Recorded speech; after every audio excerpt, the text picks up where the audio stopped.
nhớ rồi nó nói chè cứ cho bán đi mình nhiều dâu nó tôi xin được hiện sự thế nữa chè từ lúc ta tờ cho luôn dây nó lú vào nó đừng có sắp lại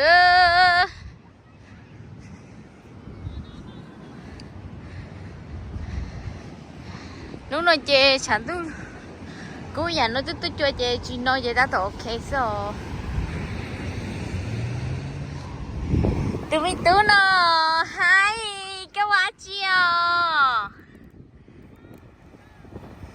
what are you doing thằng phải gì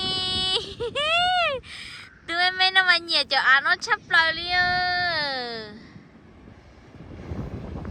tụi em nó mà nhẹ cho ăn nó nhẹ có ăn chấp lời á tụi em nó nè ngon ngon ngon lo pi pi pi nó vô 오, 쟤 넣어요.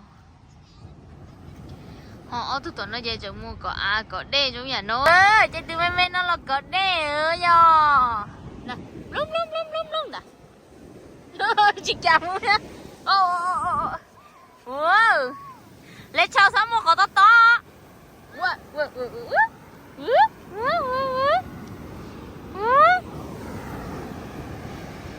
Ôi, có chấp lại à.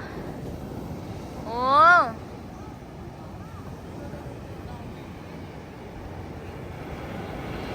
Lông rồi à. Ồ, bay rồi. Bay chị trống ơi. Ê nè, ê. Tụi này mẹ nó chị cả.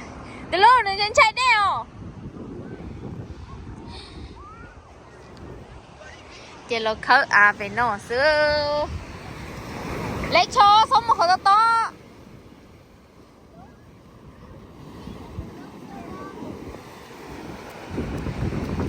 chưa tôi lên xe trong cái shop lại liệu tụi nó chị một có hiện sự là nó xong một hồi to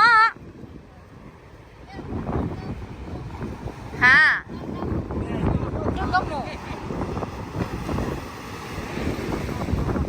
wow